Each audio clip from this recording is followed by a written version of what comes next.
Assalamualaikum warahmatullahi wabarakatuh. Perkenalkan, nama saya Rinda Harjuna dari S2 Pendidikan Fisika Offering B. Pada kesempatan kali ini, saya akan memberikan tutorial antara SPSS dengan Excel untuk menghitung ANOVA satu jalur. Baik, sebelum kita menuju ke perhitungan mengenai ANOVA satu jalur, kita harus ingat terlebih dahulu apa itu ANOVA satu jalur. Jadi ANOVA satu jalur merupakan uji statistik yang digunakan untuk menentukan apakah terdapat perbedaan yang signifikan antara rata-rata dua atau lebih kelompok yang independen. Baik, untuk menguji ANOVA satu jalur, kita langsung menuju ke contoh soal. Baik, di sini saya sudah menyajikan skor tes awal fisika dasar atau hasil pretest dari kelas A, kelas B, dan kelas C. Nah, di sini terdapat satu variabel terikat dengan 3 kelompok. Kelompoknya yaitu kelompok A, kelompok B, dan kelompok C.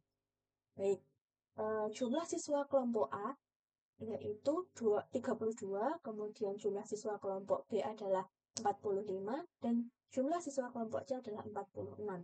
Karena terdapat 3 kelompok, maka uji statistik yang kita gunakan adalah ANOVA satu jalur. Baik, sebelum menuju ke uji statistik, langkah pertama, kita tentukan hipotesis penelitian. Di sini ada H0 dan H1. H0 yaitu tidak terdapat perbedaan yang signifikan antara rata-rata hasil pretest kelas A, kelas B, dan kelas C.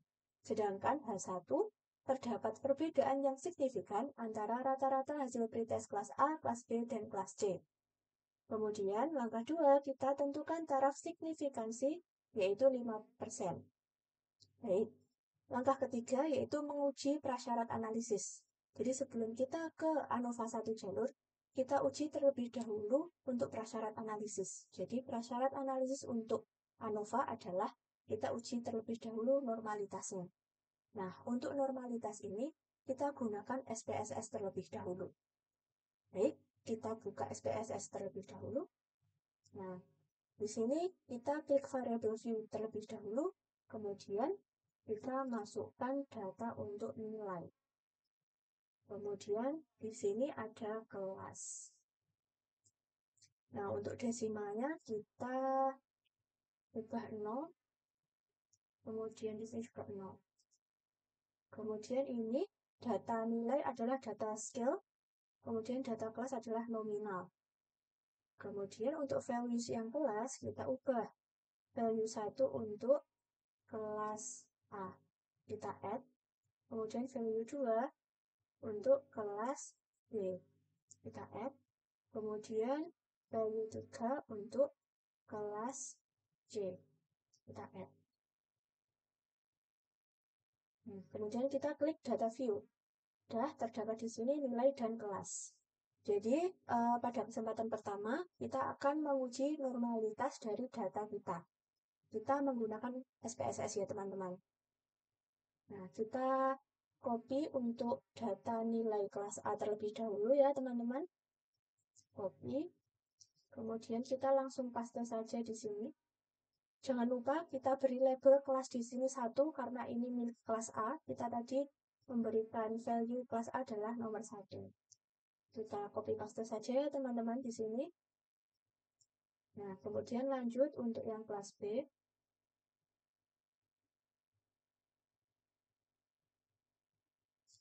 Copy. Kemudian paste di SPSS-nya. Kita langsung dari angka 2 biar kita tidak lupa.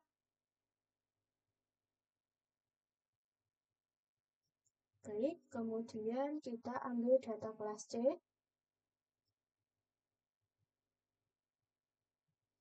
Copy. Kemudian di sini paste. Kita dari angka 3. Oke. Paste.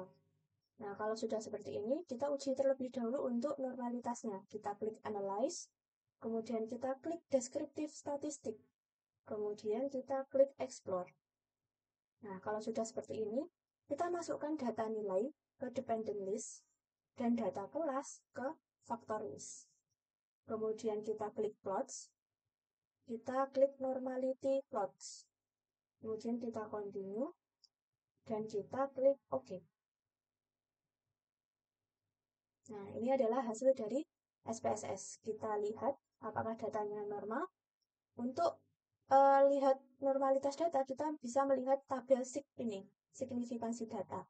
Nah, untuk kelas A bernilai 0,167, kelas B 0,204, dan kelas C 0,198. Nah, ketiga nilai ini ternyata berada di atas 0,05.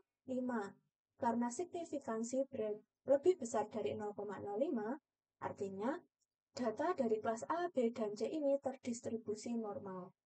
Karena sudah terdistribusi normal, maka kita boleh menggunakan ANOVA satu jalur. Seperti itu teman-teman. Nah, karena kita sudah membuka SPSS, jadi kita langsung saja.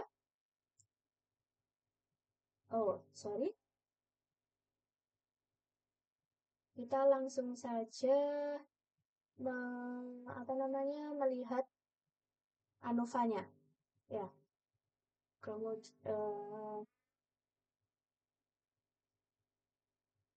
kita mau menguji ANOVA, berarti kita ubah lagi datanya. Jadi nilai ini kita jadikan satu-satu. Seperti itu teman-teman.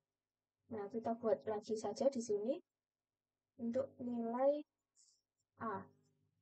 Kemudian nilai B. Kemudian di sini nilai C. Nah, kita masukkan lagi nilai untuk kelas A. Nah, ini ya, kita copy. Kemudian kita paste di sini.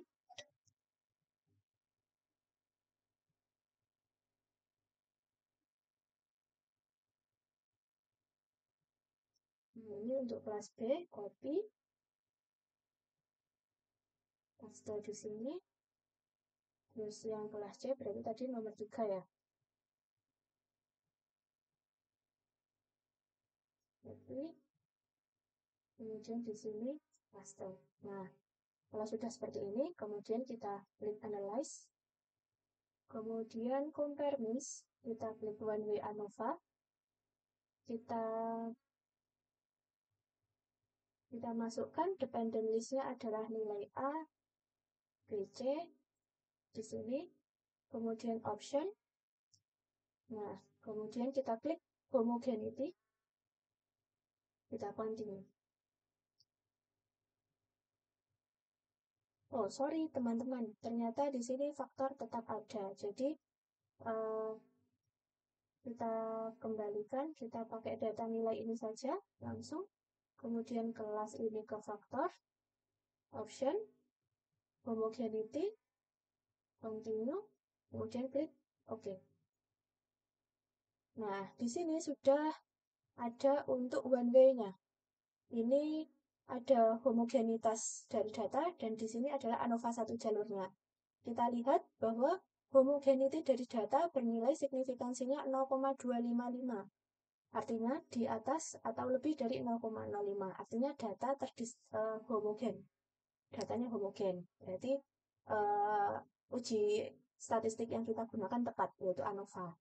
Kemudian untuk uji statistik ANOVA-nya diperoleh nilai signifikansinya adalah 0,102, lebih dari 0,05. Kalau signifikansi lebih dari 0,05, artinya apa teman-teman?